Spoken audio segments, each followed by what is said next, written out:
El domingo 14 de enero vivimos una jornada maratónica con cine, bueno, que da como para una película de cine, digamos, y con circo y con de todo. Pero también estuvieron circulando muchos mitos y queremos hablar de mitos, realidades, curiosidades de las tomas de posesión. Este es un episodio más de Tangente Podcast. Yo soy Lucy Rodríguez y para hablar de esto, pues tengo dos invitados especiales el día de hoy. Él es Juan Pablo Gramajo, doctor en Derecho, pero también es historiador, ¿no? Maestro en Historia. Bienvenido, Juan Pablo. Muchas gracias por la invitación. Qué gusto estar aquí. Pues gracias a ti por aceptarla. Y también tenemos a Gustavo Berganza, él es sociólogo y analista. Bienvenido. Muchas gracias, Lucy. Mucho gusto de estar con ustedes y contigo y con Juan Pablo. Y bueno, antes de entrar en materia, pues permítanme hacerles un par de recordatorios. El primero es que nos sigan en nuestras redes sociales y se suscriban al podcast en YouTube. Y también aquí en YouTube, en la descripción del podcast abajo, estamos dejando un link a nuestro canal de WhatsApp que estamos estrenando por si quieren unirse. Pues ahí tienen la primicia de la publicación de cada episodio y también pequeños clips que sacamos de cada uno de los episodios. Y también recordarles que nuestro patrocinador Piedra Santa está teniendo ahora en el mes de enero un descuento, 10% de descuento en listas escolares de más de 300 quetzales. Y pueden visitar Piedra Santa en Géminis 10 y en Zona 1, en la Quinta Calle y en la 11 Calle. Y también pueden visitar piedrasanta.com si quieren hacer algún pedido a domicilio y demás. Así que ya saben, el podcast está llegando a ustedes gracias a Piedra Santa. Y bueno, hablábamos de cómo este domingo fue una jornada maratónica. Creo que toda la gente estaba muy pendiente de qué era lo que estaba sucediendo, pero había mucha incertidumbre y muchas dudas. Y entre esos, pues muchos errores comunes, llamémosles, o mitos donde la gente no estaba segura de qué era lo que iba a pasar. Y eso les daba, pues, un poco de miedo. ¿Alguno de ustedes creyó que sí existía la posibilidad de que no se fuera a investir a Bernardo Arévalo como presidente de Guatemala? Mira, sí da temor, dio temor, es decir, sobre todo por toda la trayectoria que llevamos tan turbulenta en la postelectoral, ¿no? Uh-huh. Es decir, no sabía uno si intentarían algún tipo de maniobra desesperada, uh-huh, para, no sé, de repente un juez les daba algún tipo de medida para impedir la toma de posesión o cosas así por el estilo. Pero sí había mucha tensión y mucha expectativa con respecto a eso. Y luego en la medida en que se fue retrasando todo el tiempo, pues realmente, bueno, tal vez ya no hubo temor, pero lo que hubo fue disgusto, desesperación, sí, cansancio, uh-huh, y lo que era una evidente quiebre al protocolo establecido, pues. Sí. Y yo comparto el sentimiento. En mi caso, yo nunca dudé que sí se fuera a investir. O uh-huh, sea, yo decía, esto va a pasar, que pasa. Porque, no sé, quizá elegí confiar en nuestra institucionalidad, por muy pobre y resquebrajada que está. Uh-huh. Pero sí sentí ese bochorno, enojo, frustración, desesperación de decir, ¿cómo es posible que el grupo perdedor esté tan mal acostumbrado a siempre salirse con la suya que no permiten que esto suceda como debe de suceder, digamos? Y bueno, como politóloga y como miembro de Tangente, a mí frecuentemente la gente me escribe para preguntarme, ¿no? ¿Qué está pasando? ¿Qué va a pasar? Etcétera. Y una de las preguntas que recibí en varias ocasiones era, ya casi van a ser las 14. Y como el 14 de enero a las 14 horas, pues mucha gente pensaba que si se superaban las 14 horas, pues ya no había chance para que Bernardo fuera investido como presidente. Y aquí te quería preguntar, Juan Pablo, pues, ¿qué tan, o sea, evidentemente era un mito, pues, pero ¿por qué había esa creencia común? ¿Dónde crees tú? ¿De dónde viene? Y en otras ocasiones a los presidentes, pues, ¿sí se cumplió el 14 a las 14 o hubo variedad? Pues del 86 para acá, como tengas registrado o te recuerdes. Bueno, pues específicamente el mito del 14 a las 14 viene, para los que nos recordamos todavía de esa época, de la campaña de Leonel López Rodas. Él salía en su anuncio, era una toma de un meeting donde él salía diciendo el 14 de enero a las 14 horas, todas las calles y carreteras del país serán tomadas por las fuerzas de seguridad, y le aplaudían. Entonces, ese se volvió tan popular, ese 14 a las 14, que la imaginación popular prácticamente constitucionalizó esa idea, ¿verdad?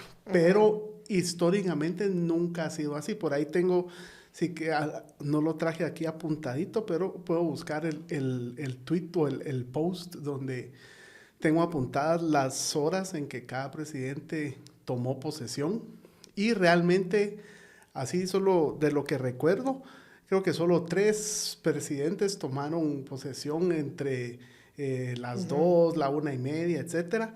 De hecho, si uno lo va viendo o sea, que en cada periodo presidencial se ha ido haciendo más tarde la toma de posesión, obviamente nunca a los extremos que llegamos ahorita, pero sí se ha venido haciendo un poco más tarde.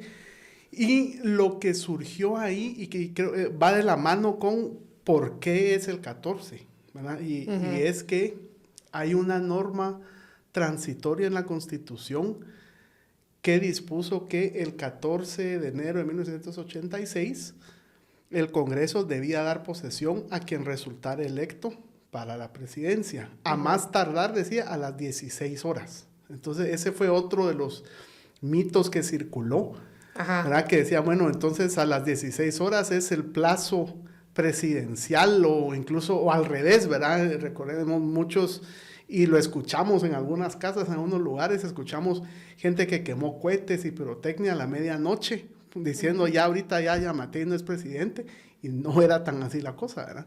Entonces, realmente esa norma surgió porque la Asamblea Nacional Constituyente, conjuntamente con el Tribunal Supremo Electoral y la Jefatura de Estado, hicieron en algún momento un cronograma que asegurara que el proceso de transición democrática iba a llegar a una fecha límite, a una terminación. Digamos, a la constituyente se le criticó mucho en su momento por la tardanza y que si llegaban a trabajar o no. O sea, algo así como las críticas al Congreso ahorita, ¿verdad? Es que, o a las legislaturas anteriores, ¿verdad? A ver cómo nos irá con esta, pero que si trabajan, que si no trabajan, que si solo llegan a comer, que si gastan mucho en comida, etcétera. Lo mismo vivió la Asamblea Nacional Constituyente.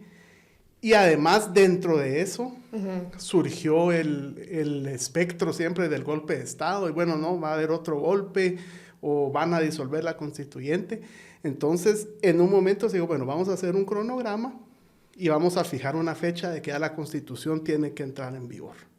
Y según lo que yo investigué, y está en el diario de sesiones de la Constituyente, dicen que, bueno, en el diario de sesiones y en las memorias del constituyente Telles García, ¿verdad? Que son 2 fuentes que se complementan bastante, de manera bastante interesante. Y en conclusión, como que hicieron un cronograma, dijeron 15 de diciembre para no llegar al año entrante.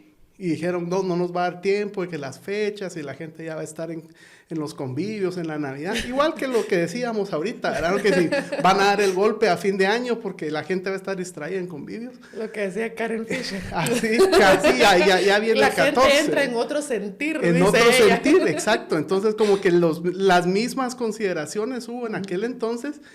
Y según el constituyente Skinner Klee, él literalmente está ahí, sus palabras en el diario de sesiones, donde dicen, miren, habíamos propuesto 15 de diciembre, alguien contó con los dedos y le salió 14 de enero. Yo sugiero que sea 15 de enero porque es como quincena, una fecha redonda o algo así.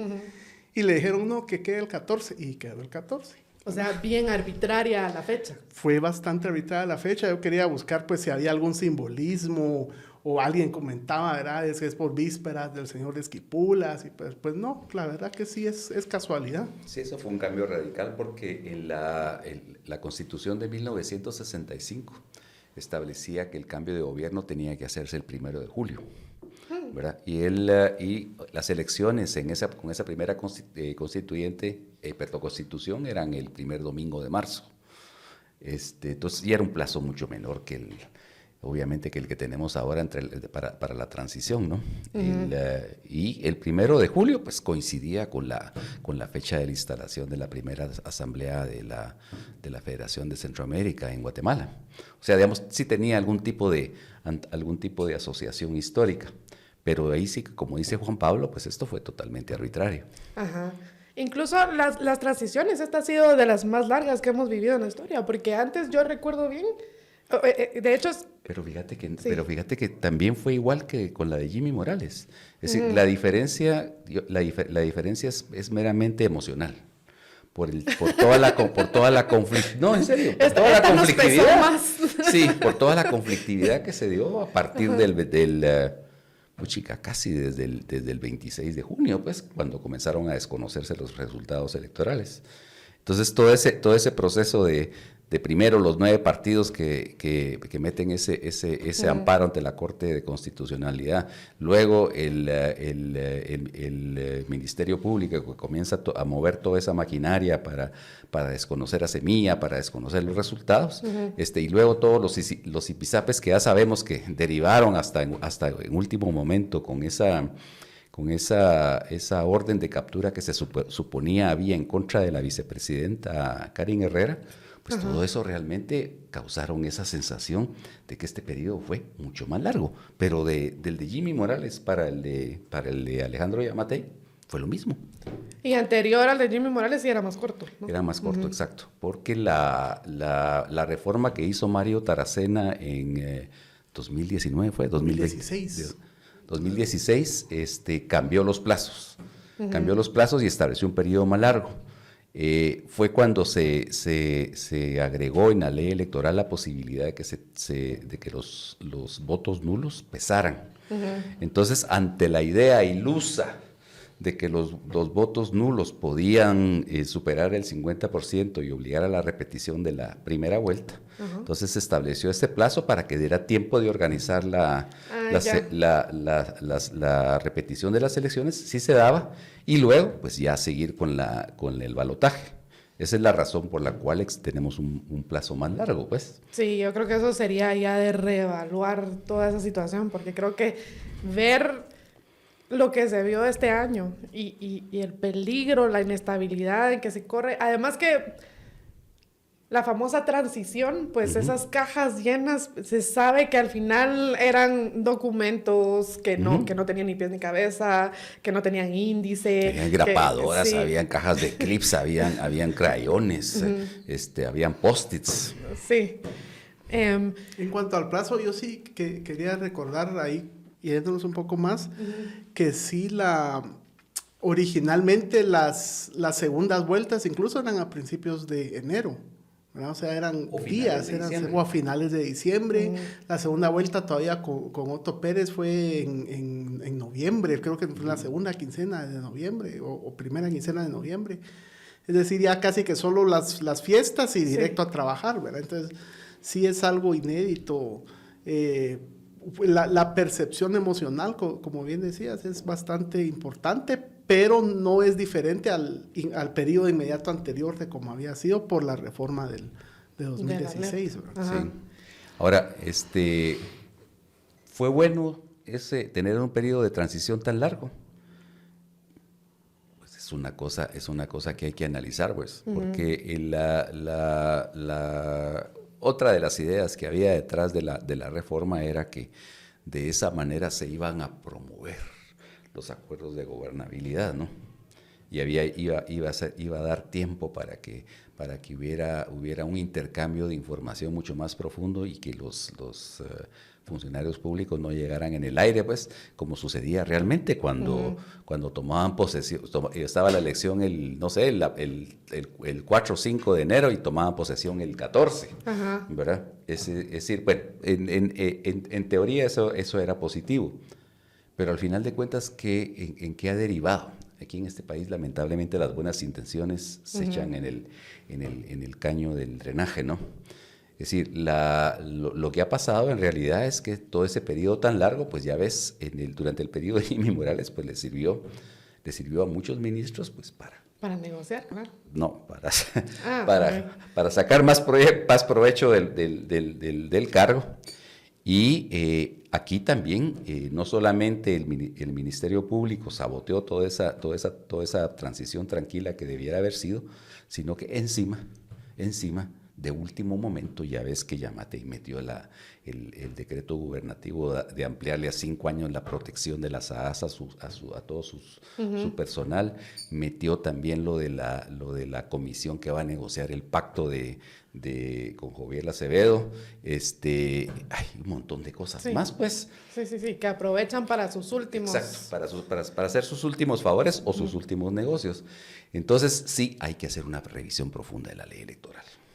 En eso de los plazos.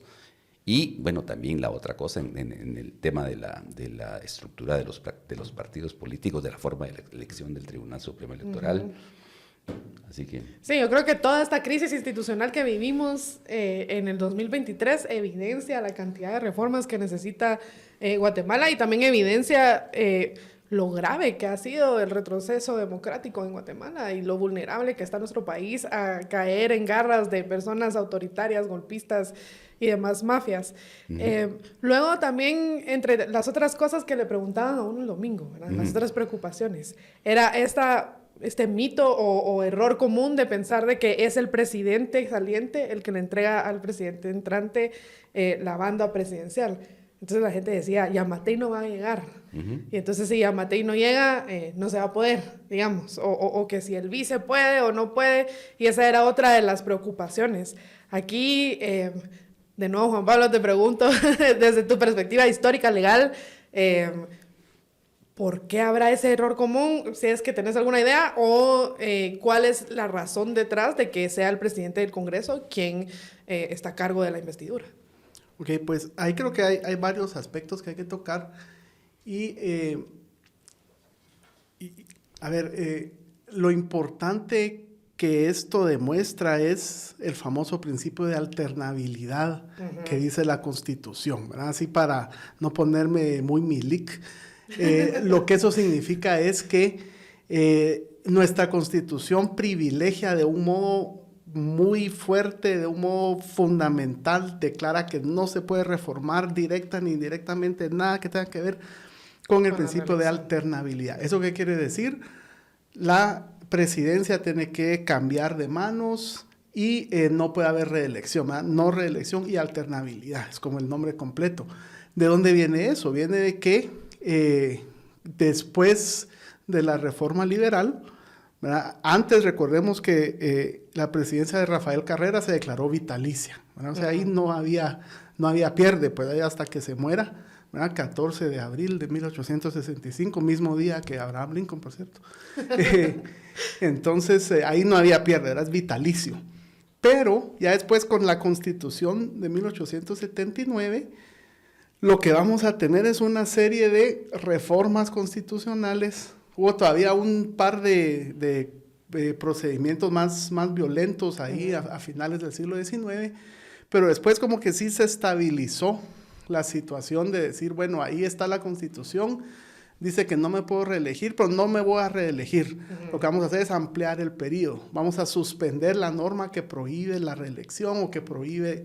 entonces, así a través de estos mecanismos formalmente constitucionales, formalmente democráticos, porque lo aprobaba el Congreso, lo aprobaba una asamblea constituyente, etcétera, era una formalidad que ocultaba realmente una tiranía, dictadura, autocracia, tantos términos que podemos usar, ¿verdad? Pero a raíz de eso, digamos, es que las constituciones fueron consagrando desde el 45 esa idea de la alternabilidad y no reelección. Entonces, y eso con la del 85 se pone aún más fuerte, ¿verdad? Entonces, por eso es que el que un presidente entregue el poder, literalmente, ¿verdad? Es muy simbólico. Eso es lo que yo estaba insistiendo.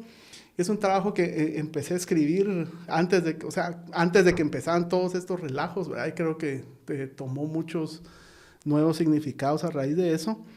Es simbolizar que el presidente le entregue el poder al Congreso como representante del pueblo, y es el Congreso como representación del pueblo quien toma juramento al próximo, ¿verdad? Entonces, decir, el poder no pasa de un individuo a otro, ni depende de la voluntad de un individuo a otro, sino que, la ceremonia de transmisión de mando, que este año no la tuvimos, porque el presidente justamente, por X o Y motivo, y se ha especulado mucho, lo que hizo fue enviar las insignias de mando al Congreso. Algo que normalmente lo hace ahí en el Teatro Nacional o en donde se va a hacer la ceremonia. Entonces, eso, el simbolismo es ese. La ceremonia es una representación teatral de nuestra Constitución. Es decir, miren, así es como funciona la cosa, un presidente entrega y el pueblo elige, ¿verdad? Y lo que tuvimos, y eso se tuvo que discutir mucho, a uno también le entraban los WhatsApp y las llamadas el domingo, y es que la Constitución dice que nadie puede ejercer función pública sin prestar juramento de fidelidad a la Constitución. ¿Y quién toma el juramento del presidente? El Congreso. Entonces, eso sí es algo, porque digamos, en otros países no es así. Por ejemplo, quizá el que más me viene a la mente es cuando asesinaron a Kennedy. Un juez juramentó a Johnson a bordo de Air Force One, ¿verdad?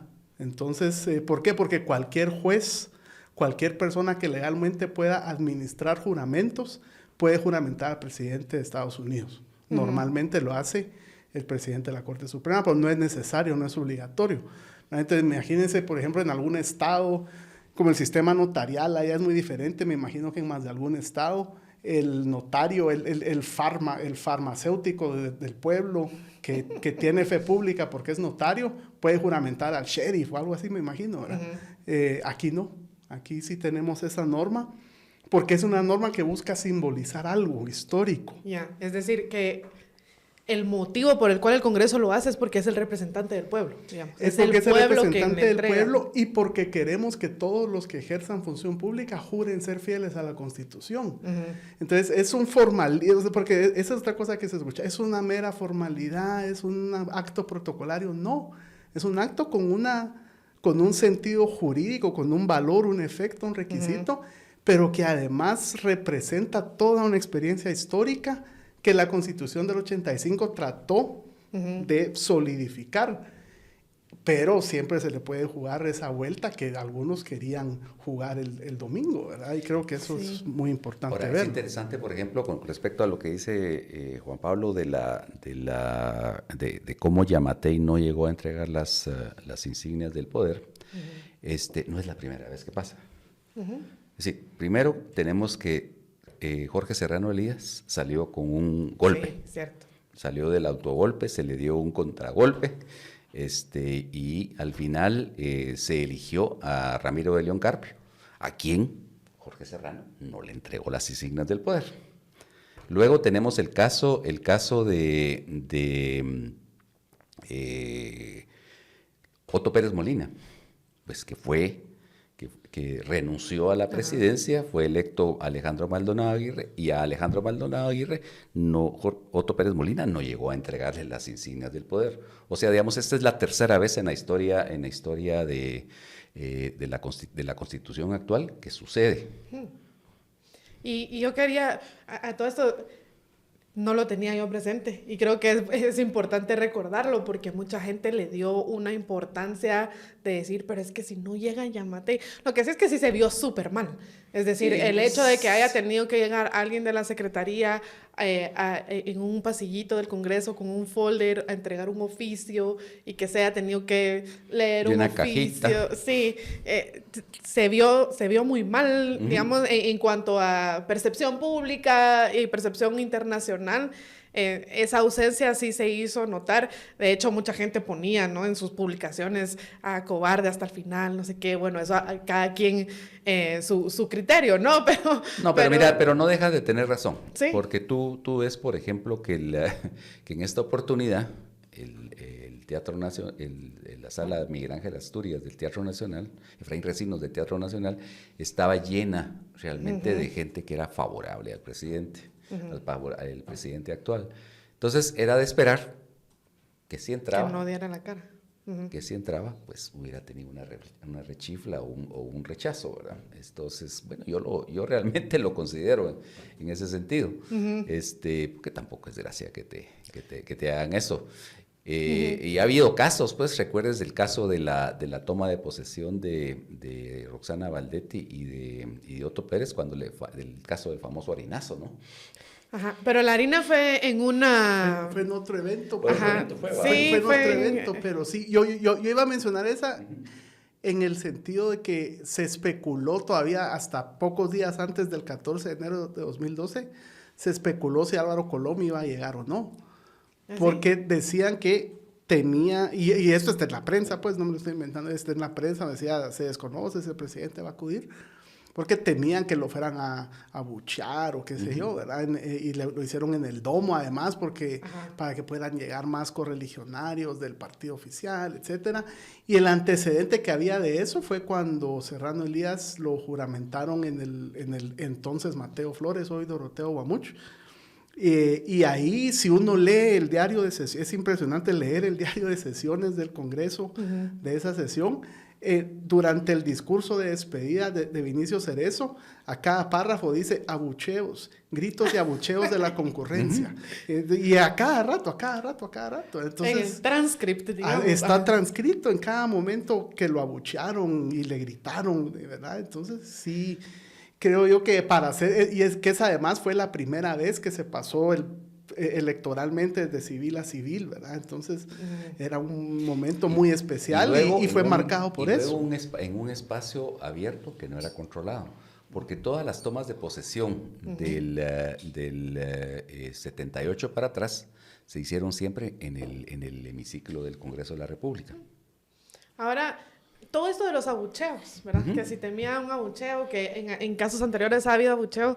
Yo creo que eso es algo que viene con el cargo al final. O sea, el hecho de que uno sea sujeto de crítica pública y que posiblemente esa crítica pública pueda tomar la forma de un abucheo o de un grito o de un artículo en donde se critica y se le cuestiona. Incluso tú mencionabas que se juramentan y al final del juramento dice algo así, que por cierto sirve como recordatorio no solo para la persona que está siendo juramentada, sino para el ciudadano también, porque al final tú me corregirás cómo es el fraseo, pero dice algo así como, si así lo cumplen, que la patria los premie, y de no ser así, que se los exija y se los demande, ¿no? Entonces, al final, eso es lo que está jurando, y eso es lo que nos está recordando el juramento a los ciudadanos, que si ellos no están cumpliendo, uno tiene el derecho de exigirlo y demandarlo. Claro. O sea, al final es algo que si no tienen el cuero para someterse a esos abucheos, entonces ¿para qué se meten a hacer política, no? Y a tirarse de presidentes también. Sí, tienes razón. Pero pues uno pensaría que después de haber hecho campaña electoral de esa manera, de haberse recorrido el país, de haber aguantado durante 4 años las críticas en medios independientes o en las redes sociales, la gente, los mandatarios desarrollan un cierto nivel de resistencia a la crítica, pues, pero ya se ve que no. Y en el caso del presidente Arévalo, pues si hubiera una transcripción de cómo fue esa ceremonia de investidura, pues en cada momento hubo vítores, digamos. Se escuchaba como, viva Karin, que viva, ¿verdad? O que viva, creo que también hicieron como la universidad pública o algo así, y que viva, etcétera. ¿Ustedes recuerdan alguna otra toma de posesión en la que hubiera una que viva, ovación de pie? Sí ha habido. Por ejemplo, la de Otto Pérez Molina en el Domo, que además el Domo tiene un eco impresionante. Sí. Entonces se oía mucho mejor que en el Teatro Nacional, ¿no? Pues esa te podría mencionar yo. Es que como dijiste tú, Juan Pablo, pues estaba lleno de correligionarios. Era lógico que fueran a aplaudir a la persona que lograron hacer elegir, ¿no? Yo sí recuerdo en esa específicamente, aparte de que obviamente aplaudieron mucho a los juramentados, el más vitoriado cuando anunciaron a los invitados fue el ahora rey de España, entonces príncipe. Era como tener un rockstar ahí en el lomo. Era así. Sí, exacto. Que no pudo esperar. Lastimosamente en esta ocasión, no pudo y se tuvo que quedarse. retirar. Bueno, y esa es otra cosa que tal vez podamos hablar, ¿verdad? Todos los que se tuvieron que retirar, el presidente chileno pues, tenía que ir a trabajar el lunes en la mañana, ¿verdad? Dominicano se fue también, ¿verdad? Fue una cosa que siempre de cara a la comunidad internacional, pues como guatemaltecos no nos puede dejar de avergonzar un poco, ¿verdad? Voy a hacer una pausa porque Tangente llega a ustedes gracias a Party Smart. Ya sabe que si va a tomarse unos traguitos, pues con el primer trago se toma su pastilla de Party Smart y esto le permite proteger su hígado y también salvarse de todos los síntomas molestos del día siguiente, de la resaca, el dolor de cabeza y demás malestares. Party Smart lo encuentra en Super 24, gasolineras, farmacias, supermercados y tiene un precio muy accesible, además que cuida su salud. Sí, avergüenza definitivamente, y eso me lleva a otra de las preguntas que yo recibí de parte de la comunidad internacional, donde decían, no entiendo, si ya se votó y ya se eligió y ya se sabe quién es el presidente, ¿por qué es necesario esperar? Pero yo creo que eso lo cubriste un poco hablando de juramentar, ¿no?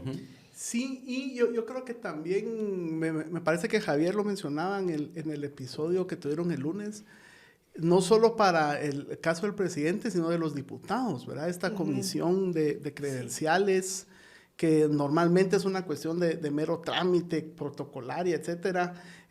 La ley del organismo legislativo incluso habla de que durante los primeros días de enero se van a hacer sesiones preparatorias, como ya para tener todo listo y solo llegar ahí, pero tuvimos una comisión que paró ahí en actos pateando puertas, karate, gritos y todo, y es muy controversial, ¿verdad? Se puede simpatizar con uno, con otro, pensar que estuvo bien o mal, pero el solo hecho de que eso haya sucedido, creo que sí nos tiene que dejar mucho que reflexionar, porque fíjense, una cuestión, hay unos autores que dicen, bueno, la democracia, uno de los principios fundamentales es el consentimiento contingente. ¿Qué quieren? Y por eso ellos, a lo que ellos se refieren con eso, es decir, la democracia implica que yo voy a aceptar que hoy ganaste, pero yo sé que en 4 años, en 5 años, te puedo ganar yo. Y vamos a respetar ciertas reglas. Levitsky y Ziblatt dicen también eso. Vamos a respetar ciertas reglas para que podamos repetir el juego y así nos vamos alternando.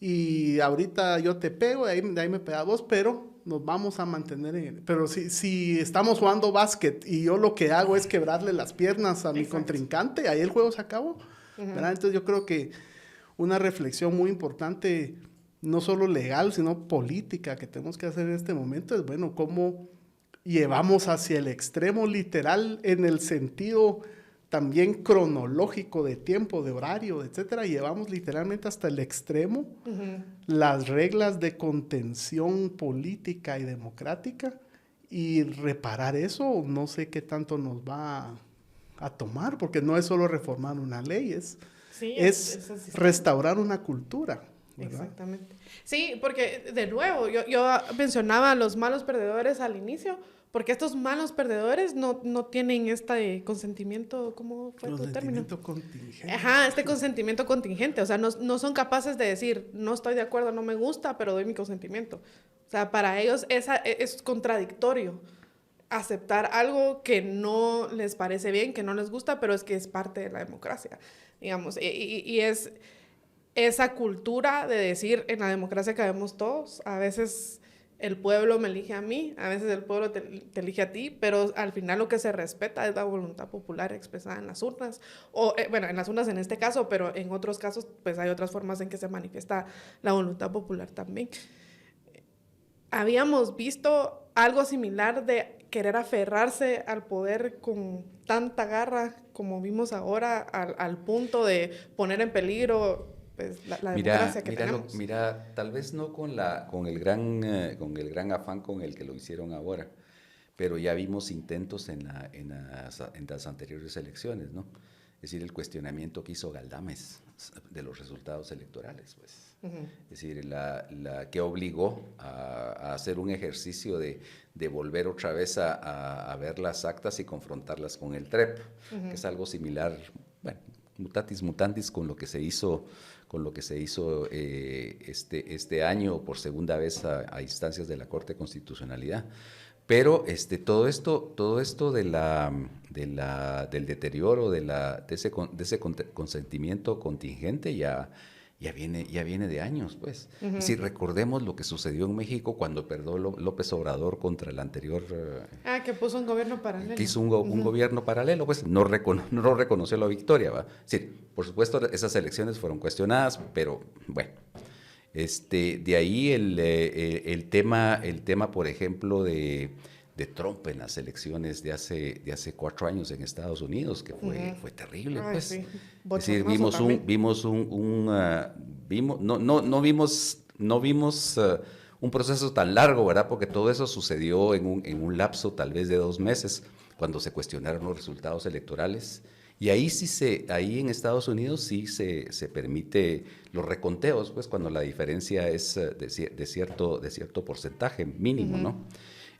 Luego el intento que hizo el 6 de enero hace 4 años, sí, en donde un acto que era estrictamente protocolario, que era nada más decir, bueno, aquí están los delegados, votaron de esta manera en cada estado, se aceptan, se ratifican, etcétera, que era lo único que tenía que hacer el vicepresidente Pence. Se transforma en una batalla campal, sí, cuando invadieron el Capitolio, pues. Es decir, por fortuna, digamos, esto no sucedió aquí, pues es decir, la batalla campal fue únicamente entre diputados.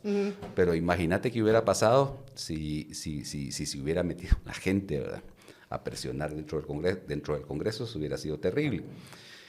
Luego tenemos también el caso de Bolsonaro, que incluso ahí sí hasta hubo movilizaciones de fuerzas policíacas y militares para tratar de impedir la ¿cómo se llama?, la asunción, la toma de posesión del presidente Lula. O sea, digamos, lo que estamos viendo ahorita es también en términos internacionales una tendencia en donde, como dice Levitsky y el otro autor que hacen con él cómo mueren las democracias, es decir, en vez de verse la competencia electoral como una competencia electoral, lo que se ve es como que se fuera una guerra a muerte, ¿verdad? En donde no tengo yo un adversario político, sino lo que tengo es un enemigo. Y entonces cuando se va creando en la mente de la gente esa concepción de que el otro que está compitiendo conmigo, con él no me voy a llevar, a él lo tengo que liquidar electoralmente y si es posible de otra forma, entonces no va a funcionar la democracia. Es decir, ahí es una cuestión de deterioro paulatino de la cultura política, que también lo ves con las encuestas de Latin American Public Opinion, ¿no? Es decir, lo que ves es al final un ascenso de gente que le da igual si el gobierno es autoritario o si es democrático. Es decir, siempre se mantiene una mínima parte que dice que la democracia es el mejor sistema, pero ese es el reflejo de los tiempos actuales que estamos viviendo, ¿no? Entonces sí es un gran reto, no solamente sanear la administración pública, sino recuperar un poco de esa cultura democrática que estamos perdiendo. Yo estoy totalmente de acuerdo. Y yo ahí me quisiera ir también más atrás, y siempre en Guatemala, y precisamente la Constitución del 85, muy interesante verlo porque surge después, bajo la Constitución del 65, el sistema electoral estaba supeditado al Ejecutivo. Y el presidente tenía, no recuerdo las palabras textuales, pero así como el presidente él deberá velar como presidente por la pureza del sufragio, el proceso electoral. Entonces, básicamente lo que se traducía era que el presidente decía quiénes corrían y quiénes no. Y él escogía la autoridad electoral, que era el registro de ciudadanos. El registro de ciudadanos, así es. Y entonces, lo que pasa, si uno va a ver, por ejemplo, se va a la hemeroteca y ver, porque yo lo vi porque quería ver quién fue el primer presidente que tomó posesión en el Teatro Nacional, fue Romeo Lucas. Y si uno mira la prensa de esos días, el tema del fraude electoral era algo tan vox populi o tan normalizado que en el diario oficial sale la conferencia de prensa donde el presidente afirmó que no hubo fraude y que él hoy toma posesión por voluntad del pueblo porque lo del fraude son rumores. Y tan así que en el 82 ese sistema se termina de colapsar y hay una confluencia de varios factores, ¿verdad? O sea, muchísimos factores como para enumerarlos o analizarlos aquí, pero uno de ellos fue precisamente el resultado electoral del 82 y cómo eso permitió que todos los partidos políticos se pusieran de acuerdo para decir, bueno, vamos a cambiar esta situación. Y me quedo con una idea, y es algo que yo insistí bastante el domingo. Todo lo que sucedió ahorita no está previsto, estábamos en territorio, no sé, como sí, más allá de la Constitución, sí. Terra incógnita, porque la Constitución surge de un consenso entre partidos políticos de decir ya no nos vamos a hacer como era en los 70s. Entonces nos vamos a dar ese chance, nos vamos a seguir odiando, nos vamos a seguir, hay algunos que no quisieron venir porque siguen combatiendo en la montaña, pero al menos nosotros pongámonos de acuerdo. Y ese consenso es lo que se rompió en el 2023. ¿Verdad? Ese es el sistema partidario electoral que hay que reconstruir, porque es decir, ¿por qué no en la Constitución no dice tal cosa o qué pasa si sucede tal situación? Porque pensaron que ya no iba a ser posible, porque ellos estaban dispuestos a que ya no fuera posible.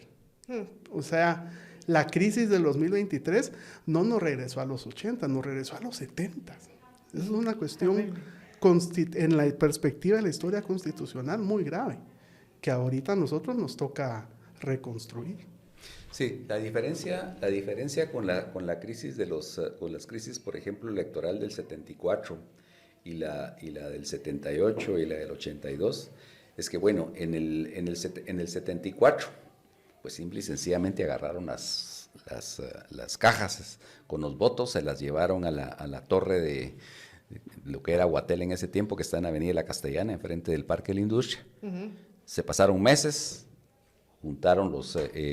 alteraron los votos y al final nombraron quién iba de primero y quién iba de segundo, y en el Congreso de la República, como lo dominaba la coalición oficial, el MLN y PID, pues se eligió a Sheila Werus como presidente, se ratificó, que ese era otro error que tenía la Constitución de ese tiempo, pues porque no había una segunda vuelta, un balotaje como existe ahora para dilucidar entre los dos primeros lugares, sino si no se alcanzaba un determinado porcentaje, había una elección que le llamaban de segundo grado, que era el Congreso de la República, el que votaba y ponía el que le daba la gana, ¿no? Usualmente era siempre el candidato del régimen. Luego, digamos, en el caso y no había forma de protestar, pues se levantaban las elecciones de la manera más tranquila. Pero digamos, lo que vemos aquí, lo que vemos a diferencia de lo que sucedía en los regímenes militares del 70 del 70 al 78, es que, bueno, aquí no se hizo de esa manera. Sino lo que se hizo fue instrumentalizar el Poder Judicial, el organismo de persecución penal, y tratar por esa vía de anular los resultados, ¿verdad?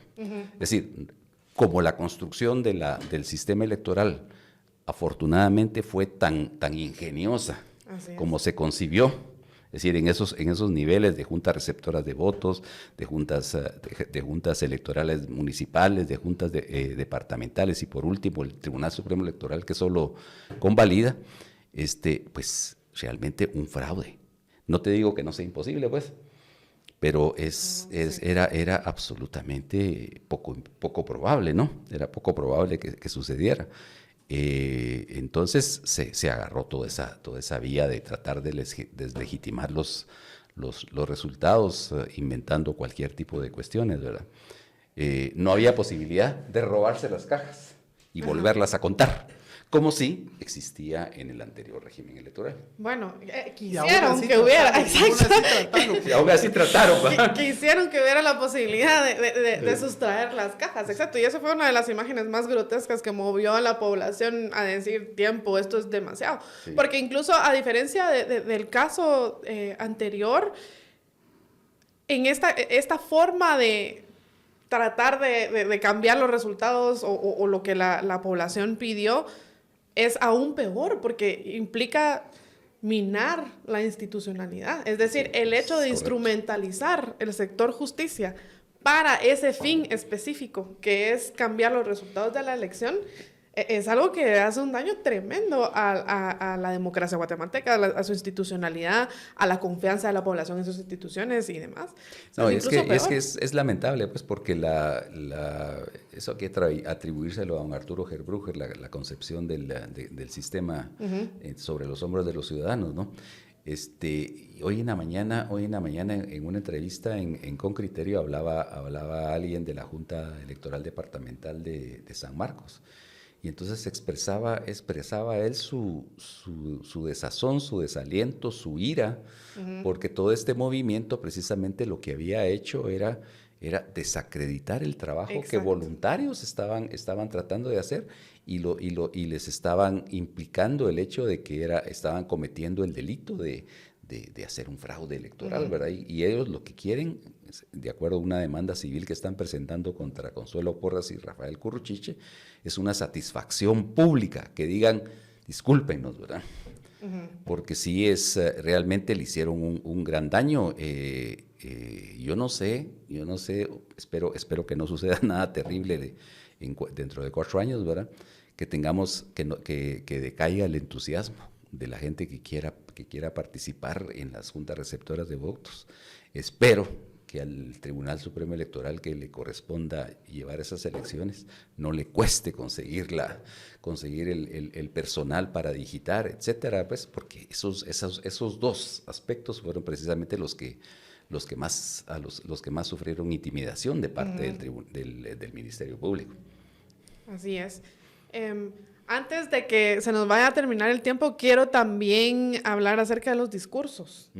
Porque yo sé que en especial porque sé que para ti es uno de los temas que has estudiado y que por ahí siempre pedís que haya como una copia escrita de los discursos de los presidentes. ¿Cómo viste el discurso de Bernardo Arévalo y qué discursos presidenciales crees que vale la pena tener en mente, pues, como ciudadanos? Pues yo, para ser plenamente sinceros, el discurso de Arévalo no le pude poner la atención merecida por la hora.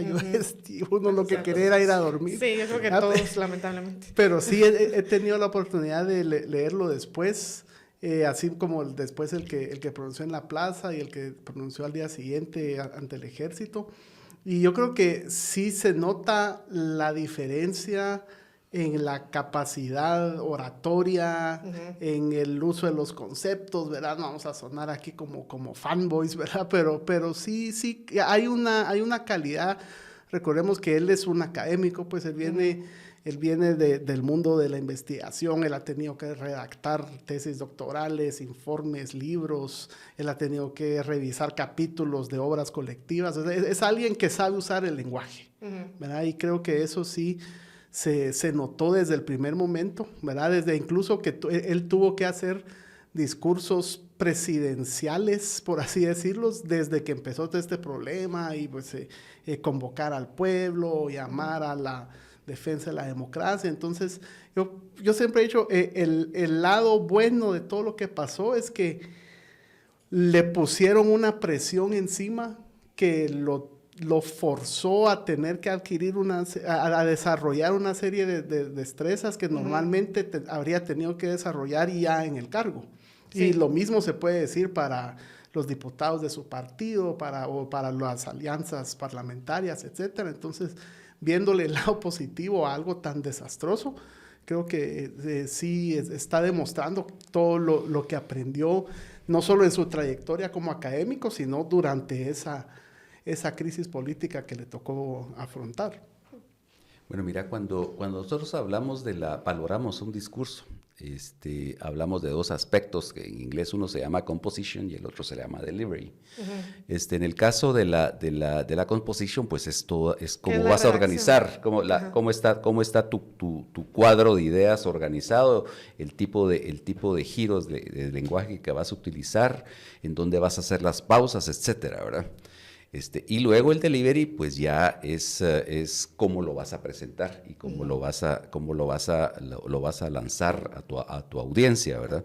Y cómo vas a ser capaz de analizar si la gente se está aburriendo, si la gente te está poniendo atención o no, para cambiar el tempo o eventualmente incluso cambiar algunas de las palabras para motivar a la gente. En ese sentido, digamos, en el tema de la delivery, yo te diría que Arévalo no es un buen orador.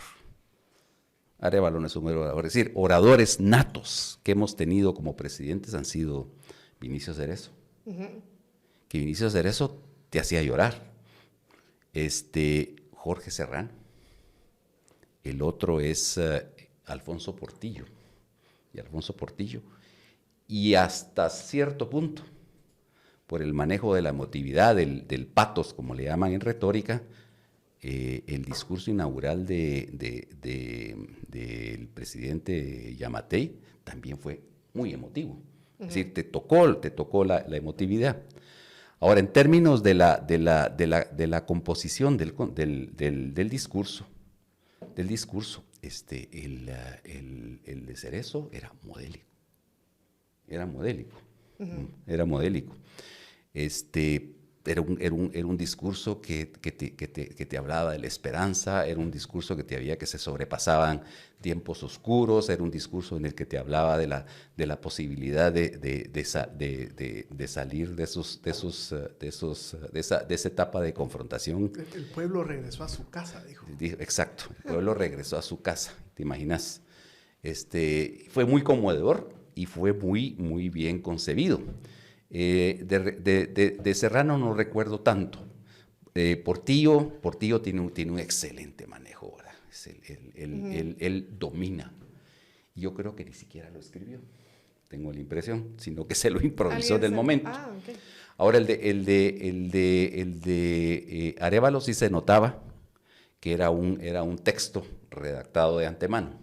A pesar de que no lo estaba leyendo. Sí, esa impresión daba.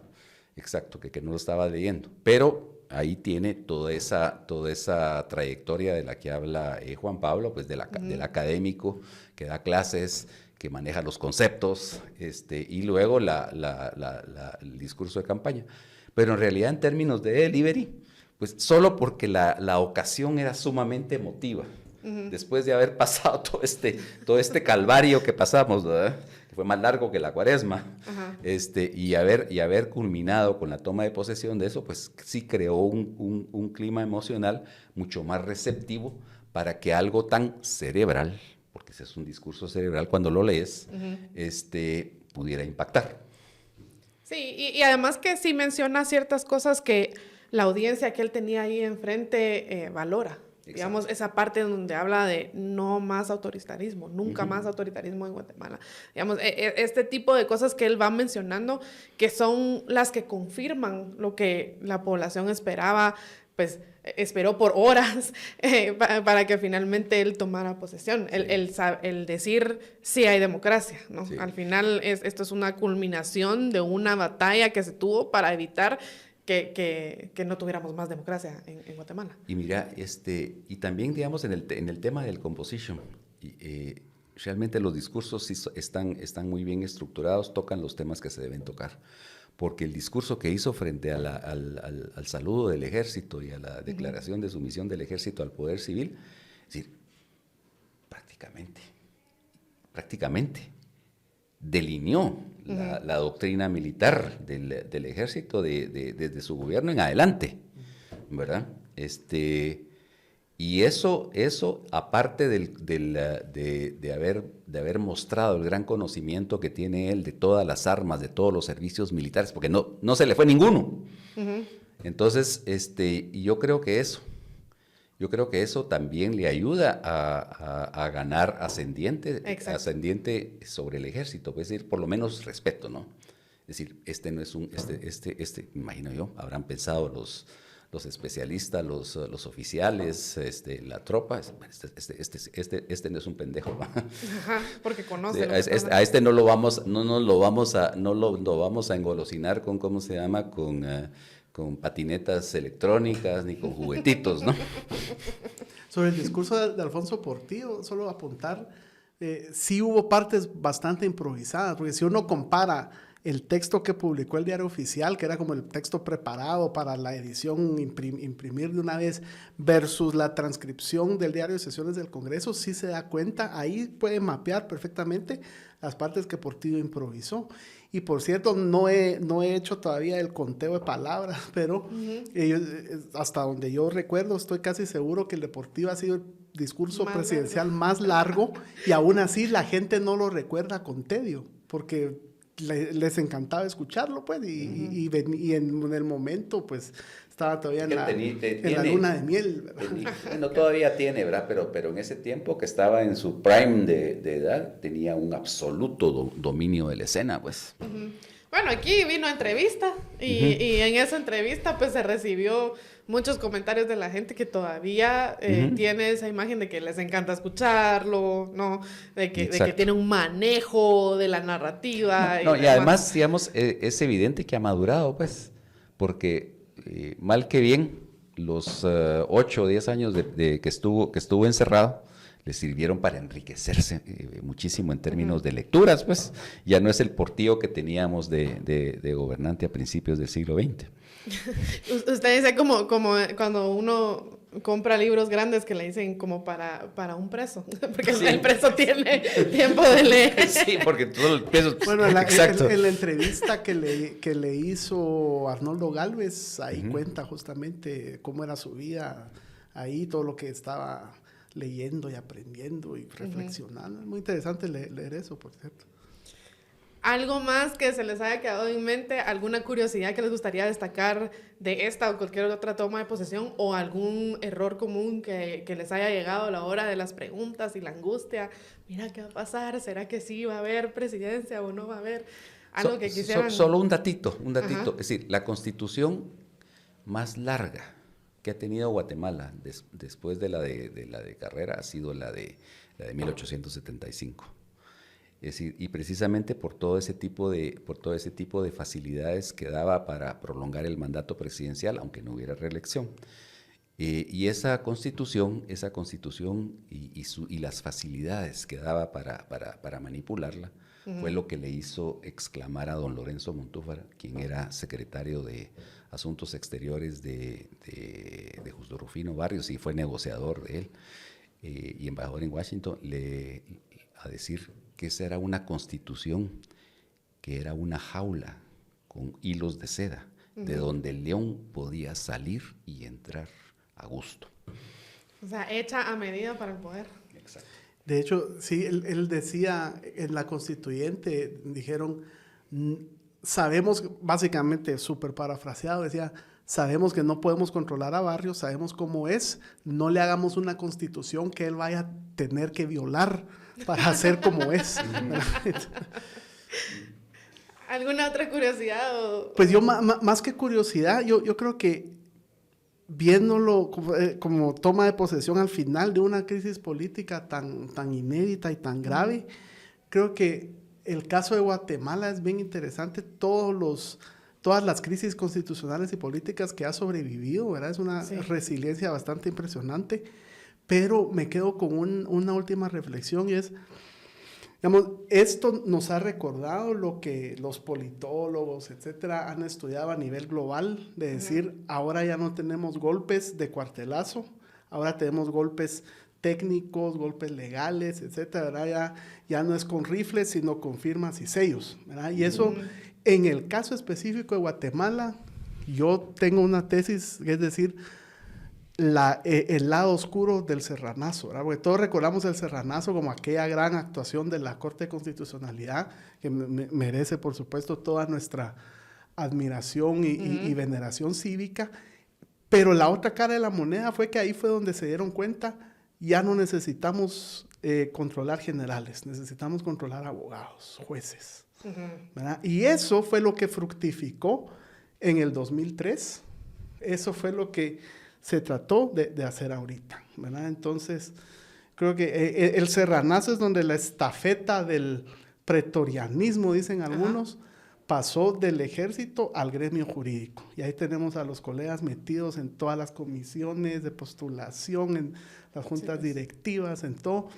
Y eso, así como la transición democrática en su momento requirió una profesionalización de un regreso al fundamentalismo militar, que es algo a que Arévalo se refirió incluso el lunes, a esa profesionalidad democrática del ejército. Ahora lo que necesitamos es un muy fuerte back to basics del gremio jurídico, porque si no, esto no va a rolar a arreglarse. Yo me quedo, bueno, todas las personas de la comunidad internacional que sí sobrevivieron a la espera en el Teatro Nacional, al final decían que fue conmovedor para ellos ver eso, desde el sí se pudo con el Congreso, ¿verdad? Muchos decían que admiraban el hecho de que al final los guatemaltecos sí querían una democracia, y Samantha Power decía, y lo pone así como textual, que ella admiraba la voluntad de los guatemaltecos, y en sus palabras decía de tirelessly defend their democracy, o sea, incansablemente defender su democracia. Yo creo que al final eso fue lo que vimos el domingo, ¿verdad? Hubo momentos de bochorno, hubo que aguantar los berrinches también, pero al final es una población, la nuestra, que sí tiene una vocación democrática y que está dispuesta a defenderla. Sí, eso es lo que yo decía en algún momento, que a diferencia de lo que ha sucedido en otras sociedades de América Latina, es decir, lo que se vio durante todo este proceso nacional, es que con toda la movilización de los pueblos indígenas y luego el acompañamiento que se dio de los mestizos, es que realmente el tema de la democracia no es una cuestión, no se ha convertido en una cuestión solamente retórica, sino que es un tema existencial para el guatemalteco ya. Y eso está muy bien. Sí. Porque eso es lo que hace que uno quiera defenderlo al fin. Y yo, si me permiten agregar una última cosa a eso. Es un proceso en que se resignificó y revalorizó la Constitución del 85. Porque la Constitución del 85, obviamente, eso no quiere decir que sea perfecta, eso no quiere decir que no podamos proponer muchas reformas importantes, etcétera, por supuesto. La misma Constitución prevé esa posibilidad.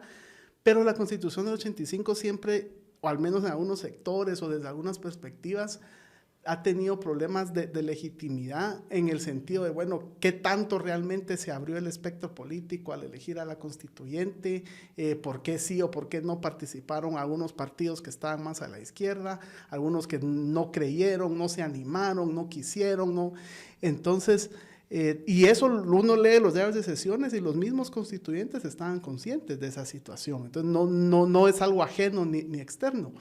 Y ver que esa Constitución del 85 fue defendida con toda esta movilización de los pueblos, en los sitios urbanos, etcétera, es una cuestión que desde la perspectiva histórica constitucional es sumamente fascinante como estudio, pero también como una vivencia personal, ¿verdad? Entonces creo que es muy enriquecedor eso. Estoy de acuerdo. Y bueno, gracias a ambos. Gracias, Gustavo. Gracias, Juan Pablo. Y gracias a la audiencia que nos permite acompañarles en casa o en el tráfico. Recuerden suscribirse a nuestro canal para los próximos episodios. Y con esto terminamos. Muchas gracias y hasta la próxima.